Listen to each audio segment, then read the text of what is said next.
Leia-se Luiz Fernando Sá e Souza Pacheco, tal como consta da ata da respectiva sessão. É como voto. Como vota o ministro Barroso? Senhor presidente, eu trouxe um brevíssimo voto escrito, de página e meia, para tranquilizar a todos. Desde o início do julgamento, assumi a posição que me parece tecnicamente correta de me ater aos limites dos embargos de declaração, recurso que se destina a sanar ambiguidade, obscuridade, contradição ou omissão. Fora dessas situações, não há como acolher o recurso. Como consequência natural dessa premissa, assumi a posição institucional de não refazer o julgamento, seja para concordar ou discordar das decisões tomadas pelo tribunal. O julgamento já havia sido concluído quando eu cheguei e, como disse, creio que serviria mal à justiça e ao país se me dispusesse a revirá-lo.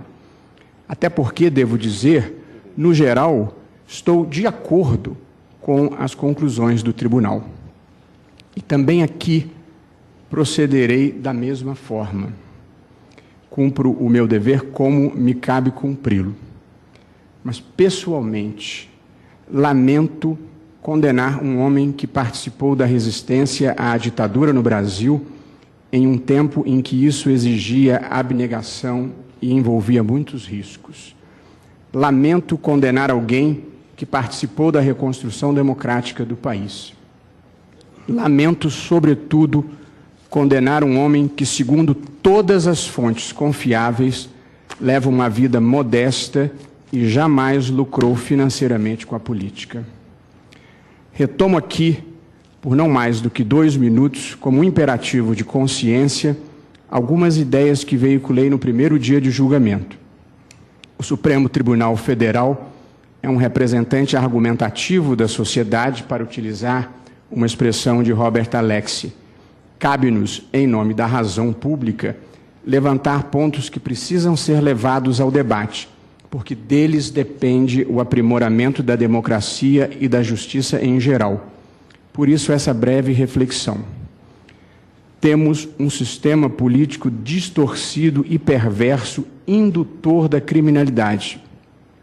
De um lado, há parlamentares eleitos em campanhas de custos estratosféricos que transformam o parlamento em um balcão de negócios.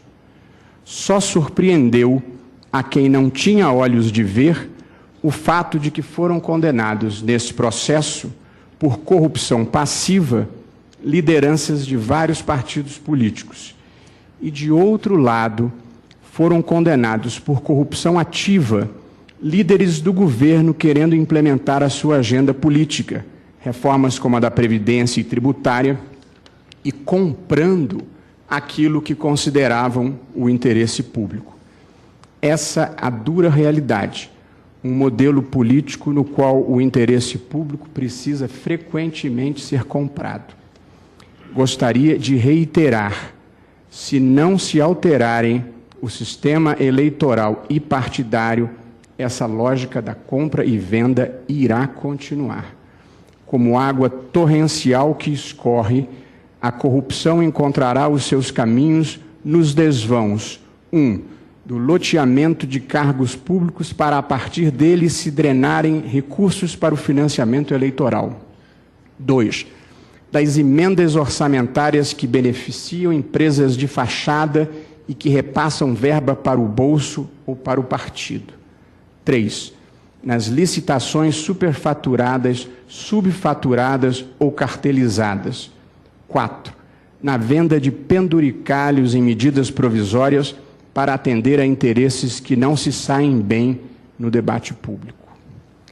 Todas as pessoas trazem em si o bem e o mal. O papel do processo civilizatório é o de reprimir o que há de ruim e potencializar o que há de bom. O sistema político brasileiro faz exatamente o contrário. Reprime o bem e potencializa o mal. Precisamos não de uma agenda política, mas de uma agenda patriótica para desfazer essa armadilha histórica que nos manterá atrasados, girando em círculos incapazes de dar um salto moral para fora do pântano. Pior que tudo, o povo saiu da rua e já não se fala em mudanças. Com essas observações, senhor presidente, eu acompanho o voto de Vossa Excelência e nego o provimento aos embargos de declaração. Antes de passar a palavra ao ministro Teori Zavascki, eu gostaria de saudar o doutor Paulo Gustavo Gonet Branco, que pela primeira vez tem assento aqui ao lado, que nos assiste nesta sessão. Ministro Teori. Eu acompanho Vossa Excelência. Ministra Rosa. Acompanho Vossa Excelência, presidente. Ministro Fux. Ministra Carla. Também acompanho. Queria apenas, presidente, dizer, em apoio ao que disse agora o ministro Luiz Roberto Barroso, que ao julgar exatamente, no caso José Genuíno, eu fiz a ressalva de que nós estávamos julgando os fatos, muitas vezes infelizes, mas que nós não estávamos julgando histórias, que são histórias muito dignas. Eu acho que isso ficou bem assentado naquele julgamento. Claro. Eu acompanho Vossa Excelência. Vários ministros frisaram aqui diversas vezes que era irrelevante para a configuração do crime de corrupção passiva o destino dado às quantias vultosas recebidas por muitos parlamentares. Não é o caso do atual embargante, porque ele não foi condenado por corrupção passiva. Mas, ministro Lewandowski. Senhor presidente, eu fui voto isolado, dei um voto fundamentado, entendi que os fatos imputados ao ora embargante não eram fatos que podiam ser enquadrados no Código Penal, mas eram fatos corriqueiros da vida política, mas a douta maioria entendeu ao contrário. De maneira que estou bem à vontade para rejeitar os embargos, porque os argumentos que foram veiculados pelo ora embargante já foram todos vencidos nas sessões anteriores. De maneira que não há nenhuma razão, do meu ponto de vista pessoal, de acolher um ou outro argumento, porque a Corte já os rechaçou. De maneira que eu rejeito os embargos e faço a correção do erro material apontado por Vossa Excelência. Ministro Gilmar Mendes. Apoio, Vossa Excelência. Ministro Macoré. Desprovejo o recurso. Ministro Celso de Mello. Com Vossa Excelência também, senhor presidente. Proclamo o resultado. Acolhidos parcialmente os embargos, única e exclusivamente para correção de erro material. Senhores ministros, eu escolhi um caso que me parece mais rápido, já que hoje nós terminaremos um pouco mais cedo a sessão, já que vários ministros comparecerão à posse no Superior Tribunal de Justiça. Já são 5 horas. Eu chamo, portanto, a julgamento os embargos de declaração formulados por Pedro Henri. Passo diretamente ao voto.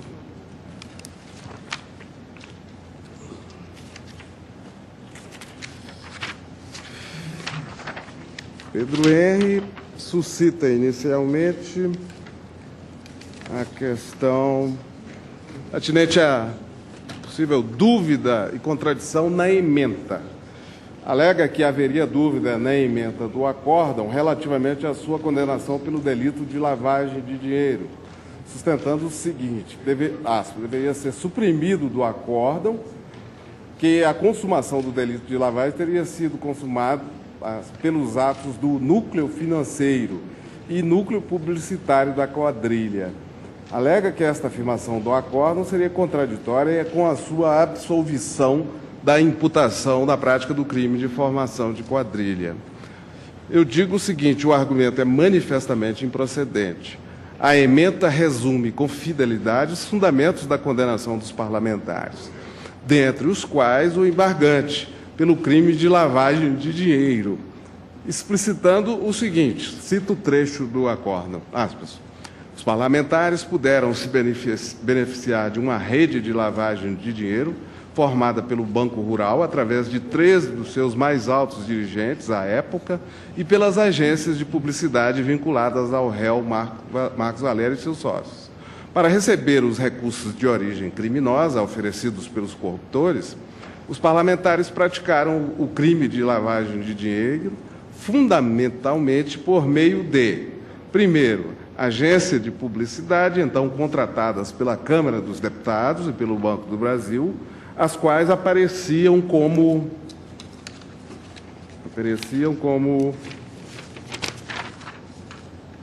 sacadoras do dinheiro nos registros bancários, apontando-se como destinação dos recursos o suposto pagamento de fornecedores, artimanha com a qual se ocultaram os verdadeiros destinatários finais dos valores, ou seja, os parlamentares corrompidos. Segundo lugar, agências bancárias que não registravam os saques em nome dos verdadeiros destinatários, mas sim em nome das agências de publicidade ou de uma pessoa física que agia como intermediária. Terceiro, encontros em quartos de hotéis, etc. Descrevi no acórdão todos aqueles episódios que caracterizavam os crimes pelos quais o embargante foi condenado. Prossigo. Como se pode verificar, inexiste contradição ou dúvida a ser sanada na ementa em razão da absolvição do embargante pelo crime de quadrilha, pois, na verdade, os recursos por ele recebidos e lavados tinham origem na prática de crimes antecedentes pela quadrilha denunciada no item 2 da denúncia. Ademais, a ementa é sabidamente apenas um resumo das deliberações do plenário. No inteiro teor do acórdão, há descrição das diversas condutas que foram praticadas por cada um dos condenados pela prática de lavagem de dinheiro. No caso do embargante, em divisão de tarefas com os corréus João Cláudio Genu, Pedro Corrêa, Enivaldo Quadrado, Breno Fischberg e José Janelli. O acórdão não baseou a condenação do embargante por esse crime no fato de ele ter praticado o crime de formação de quadrilha, pelo qual foi absolvido por maioria. Baseou-se, sim, nas provas colhidas quanto à prática específica dos crimes de lavagem de dinheiro que instruíram os autos desta ação penal. Por outro lado, o fato de ter sido absolvido do crime de quadrilha não retira densidade à conclusão de que o embargante utilizou em concurso de agentes e divisão de tarefas a sistemática descrita na ementa do acórdão para a lavagem de milhões de reais. Eu rejeito, portanto, também essa alegação. Passo à seguinte: alegação de nulidade pelo cancelamento de notas taquigráficas já foi decidida no nosso primeiro dia de deliberação nesses embargos. Passo à impugnação ao voto do relator. Para o embargante, o voto condutor do acórdão, palavra do relator, na parte referente à sua condenação, embora tenha como uma de suas premissas, aspas, a existência de uma lista elaborada por Delúbio Soares e encaminhada a Marcos Valério, onde nominam os beneficiários dos recursos oriundos do Partido dos Trabalhadores, fecha aspas, o voto não considerou o fato de o nome do embargante não estar relacionado nessa lista. Digo eu, trata-se, como se pode notar, de argumento que diz respeito à valoração das provas e não à eventual contradição entre a análise feita dessas provas e a conclusão do acórdão. O embargante argumenta ainda que teria havido supressão de trechos de depoimentos, principalmente os depoimentos de Vadão Gomes, Pedro Corrêa, José Janene, João Cláudio Genu e Marcos Valério, os quais seriam aptos a provar que, primeiro, o embargante, aspas, não teve qualquer tratativa financeira com o Partido dos Trabalhadores. Segundo, João Cláudio Genu não teve contato com o embargante, nem recebeu, aspas, qualquer telefonema no gabinete da liderança do Partido Progressista, enquanto o réu Pedro Henry era líder. Fecha aspas. Terceiro, todo e qualquer contato com a Bônus Bonval foi realizado exclusivamente por José Janene e seu assessor, João Cláudio Genu, nunca pelo Partido Progressista. Quarto, o embargante não teria participado dos, aspas, recebimentos realizados por João Cláudio Genu, a mando de José Janene, com a anuência de Pedro Corrêa, realizados junto ao Banco Rural, assim como também não participou dos repasses realizados pelo Partido dos Trabalhadores através da corretora Bônus Banval a José Janene e outros beneficiários. Fecha aspas. E mais, sem a menor atenção quanto aos limites rígidos dos embargos de declaração, argumenta o embargante ainda que se fez uma análise, aspas, tendenciosa e uma manipulação do relator em relação a alguns testemunhos, como o de Vadão Gomes, Paulo Maluf e José Janene, com o objetivo de condenar o embargante e reforçar a tese acusatória. Digo eu, os argumentos são absolutamente improcedentes. O acórdão está baseado em profunda análise das provas dos autos, de depoimentos, de documentos, tudo detalhadamente contextualizado e apto a conduzir ao juízo condenatório por esta Corte. O embargante, procedendo a uma análise parcial dos depoimentos testemunhais coletados, deliberadamente deixa de observar que a sua condenação teve por fundamento todo o conjunto probatório materializado na prova testemunhal, nos depoimentos de corréus, inclusive os do seu partido político, somadas, aspas, ao conjunto de perícias realizadas. Neste ponto, destacam-se o laudo de exame contábil de número 3058, o laudo de exame contábil de número 1854, o laudo de exame contábil número 2076, o laudo de exame financeiro, movimentação financeira, número 1450, e o laudo de exame contábil número 1666. Como se pode perceber da leitura do acórdão embargado, a prova foi bem analisada e mensurada, de forma que não é possível nova digressão sobre todo o rico acervo probatório produzido, apenas para reiterar o que já foi explicitado na decisão, cujos fundamentos foram suficientes para a formação do juízo contraditório. Eu rejeito também esta alegação e passo à seguinte: alegação de contradição, omissão e obscuridade nos votos vogais.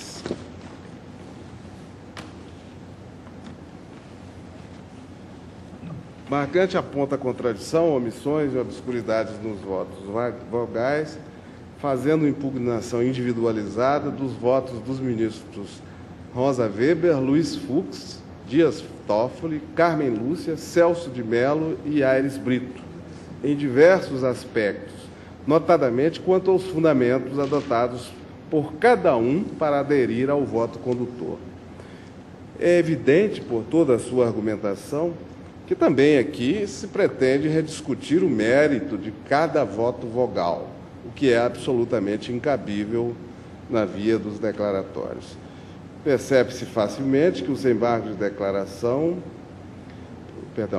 Ainda assim, lembro que os fundamentos de cada voto retratam a posição jurídica de cada um dos ministros, não havendo, no caso, qualquer contradição, omissão ou obscuridade.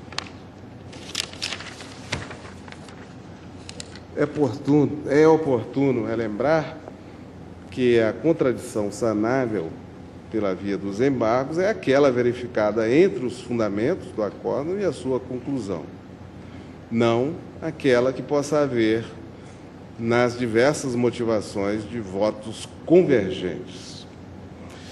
A seguinte alegação diz respeito à dosimetria da pena. Relativamente a esse tema, o embargante sustenta que teria havido omissão no acórdão quanto à individualização da pena que lhe foi aplicada, uma vez que foi adotado o voto da ministra Rosa Weber, o qual, por ser o vencedor, deveria trazer toda a fundamentação para a pena combinada na forma do artigo 387 do CPC.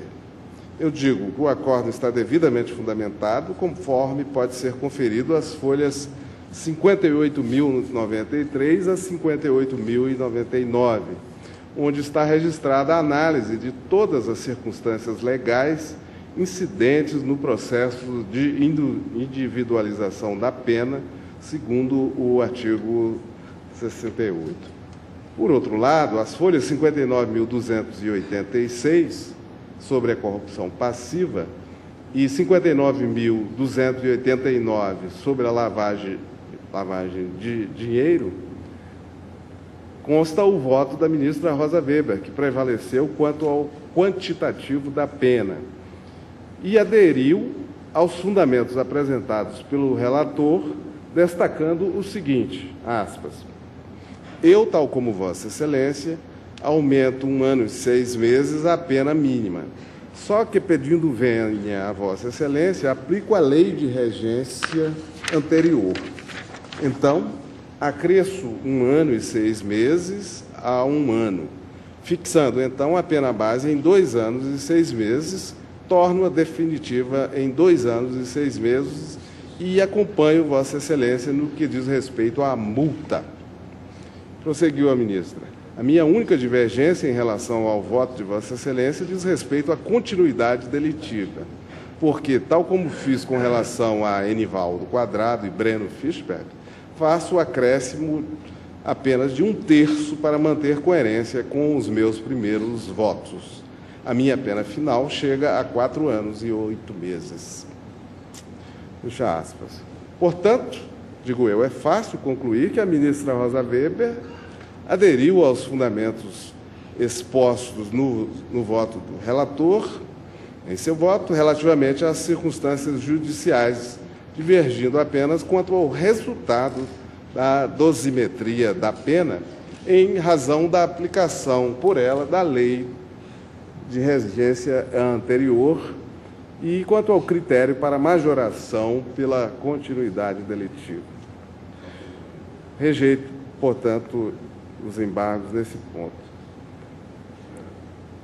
Próximo tópico, comparação com a pena aplicada a Pedro Correia. O embargante alega ainda que teria havido contradição no acórdão embargado, tendo em vista que a pena aplicada ao embargante deveria ter sido inferior à pena aplicada ao corréu Pedro Correia, sustentando que a sua participação teria sido reconhecida pela ministra Rosa como de menor importância nos termos do disposto no artigo 29, parágrafo 1º do Código Penal. Como já afirmado acima, é inadmissível a impugnação das motivações dos votos convergentes. Todavia, considerando que o voto da ministra Rosa Weber prevaleceu para fins de definição do quantitativo de pena, consigno que, em momento algum, ficou reconhecida a participação de menor importância no voto da ministra Rosa. Notadamente, no trecho que destacou para respaldar a sua alegação e que reproduzo a seguir, aspas. Embora, quanto aos repasses ao PP, a prova indique envolvimento mais direto do falecido José Janene e de Pedro Correia, a insistência dos 3 parlamentares no mesmo álibi, pagamento de honorários advocatícios, ao que tudo indica, construído a posteriori para justificar os repasses informados por João Cláudio Genu e o recebimento de valores bem maiores do que os por eles reconhecidos, R$4.100.000 contra R$700.000. São decisivos para o meu convencimento. Acompanho o voto do relator quanto à corrupção passiva de Pedro Henri Neto, folhas 52.884. Este é um extrato, um excerto do voto da ministra Rosa. Digo eu, vê-se assim que a ministra Rosa, em seu voto escrito, apenas acresceu fundamentos ao voto do relator, consistentes na inidoneidade da justificativa adotada por todos os parlamentares do PP para justificar o recebimento dos valores, e a divergência entre as cifras efetivamente recebidas e as admitidas como sendo para pagamento de honorários advocatícios. Nada mais. O embargante argumenta também que o acórdão deveria ter aplicado somente a pena relativa ao delito de corrupção passiva, conforme previsto no artigo 29, parágrafo 2º do Código, alegando que, aspas, não quis participar, fecha aspas, da prática do crime de lavagem de dinheiro, ou, ao menos, deveria ter sido aplicada a pena mínima. Eu digo que a culpabilidade do embargante, ao contrário do que afirma, foi considerada elevada para o crime de corrupção passiva, folha 58.093, e exacerbada no crime de lavagem de dinheiro, folha 58.096. De modo que, ao pretender ver reconhecida participação de menor importância, em verdade, busca introduzir discussão nova e absolutamente dissociada das conclusões adotadas no acórdão embargado. Observo, por derradeiro, que o juiz, no caso o plenário do Supremo Tribunal Federal, ao dosar a pena de cada condenado, fixa a reprimenda no patamar que considera mais adequado ao caso concreto. E, na hipótese sob exame, entendeu-se simplesmente que a culpabilidade do embargante foi elevada e, portanto, não sequer seria cogitável a compatibilidade desse agir com o conceito de participação de menor importância previsto no já mencionado dispositivo do Código Penal. Rejeito, portanto, também esse tópico dos embargos.